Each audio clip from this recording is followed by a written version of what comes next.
Alright, I don't have a lot of time on here, and I know I look like hell. I just got finished working out. And yeah, this shirt's for you, Katie. Still working out in it. A year and a half later. Alright, I was going to talk about my workout. Because I really believe in what I'm doing. And I feel like it's the answer for a lot of people.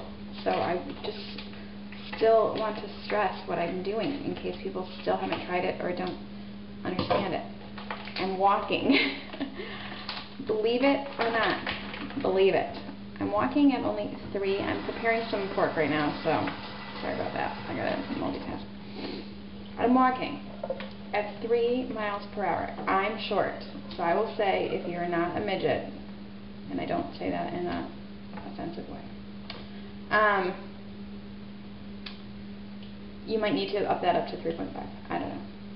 The point is this. When you hear that I'm doing that, you might think, that's not that hard of a workout. Believe me, people, believe me. That when I'm doing what I'm doing, I don't want to do it. I mean, seriously, I don't. And if you're saying, because you know, whatever, I can't work out for 80 minutes or whatever, I don't think everyone has the time for 80 minutes every day, but I do think probably everyone has a day in the week when they could fit it in, and I do think it makes a difference. Or a longer than 60 minutes. I do think trying to have your workouts be 60 minutes is key. Minimum of 60. I got sanitized.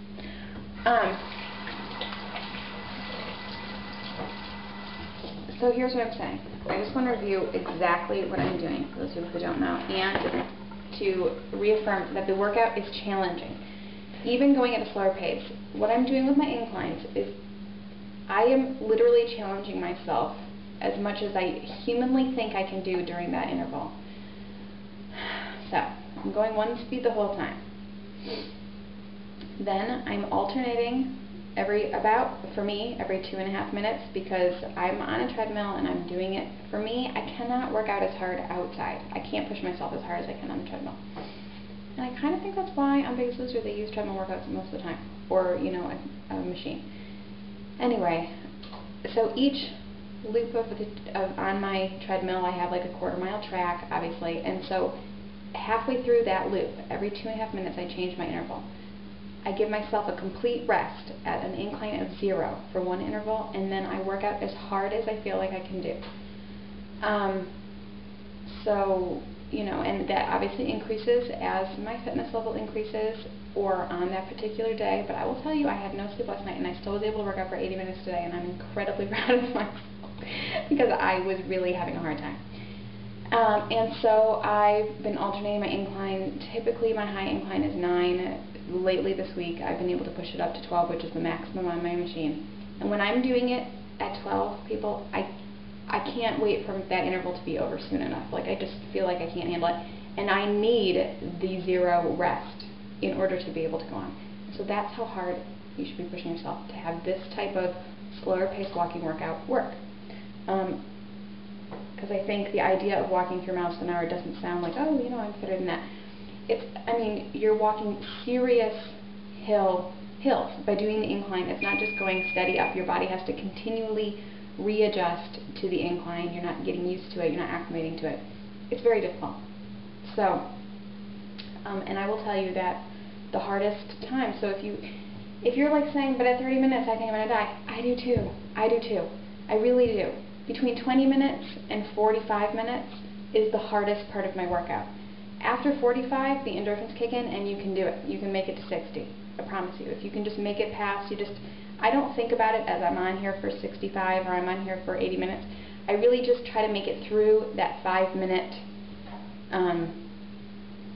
low-high interval increment. So every time I just try to be like, I'm just going to make it through one more circuit of going from 0 to 12 or whatever I'm doing. And make it through that, and then just keep on going. And I will say between, like I said, 20 and 45 minutes, it is hard, really hard. And if at 30 minutes, yes, I would feel like I'm done. But you just push yourself. You might find you can make it through. And I think that when you find you reach that barrier when the endorphins kick in, which I think maybe, for me, for sure, it's 45 minutes. I can easily make the 60, and if I have the time, which on like a Saturday and Sunday, I really do have the time. I often don't fit it in on Saturday because I get into family pressure to do other stuff, but really, I need to take advantage of the fact that there is the time in that day for me to do it and kick out 2 serious, hard, long workouts so that I have more flexibility in the week if I can't fit that much time in. But I will say, once I get to 60, I can stay on for 80 easy, because you're seriously coasting in some serious endorphins. So, for people who have not yet broken the 30-minute barrier, try it. Just try it one time and see if you can do it. I'm not saying it's easy, I'm saying it's hard. But I'm saying it gets easier the longer you're on there, and that when you're done, you feel fantastic.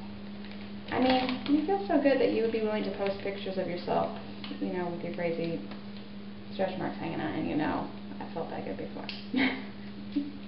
So, try it. I believe in it. I'm totally back in the game, people. I'm totally back into it. And realizing that I was really giving in to, you have to keep going. I mean, you have to find whatever it is for you. But this workout, I really believe, not only does it work for me, but it can work for people with different, I mean, I have different body, you know, ailments and issues for myself. And I know there are a lot of people out there with different things they need to consider. And so it's walking, it's low impact. You can do it. For a lot of people, I think this is a doable workout if you have access to a treadmill. How to.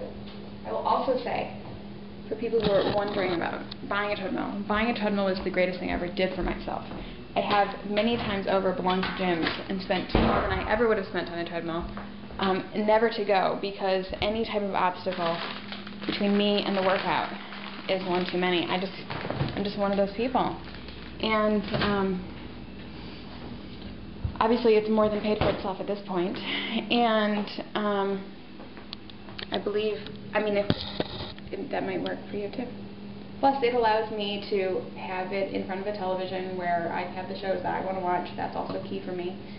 And I'm motivated to go down there because I want to see those shows. That's pretty much the only time I really get to watch television. And it works for me. I really do think it could work for everyone if they have the opportunity to do that. And I never need to go to a gym again. I really don't. Soon, people, I'll be reintroducing the Pilates, you know, that I used to do both, but that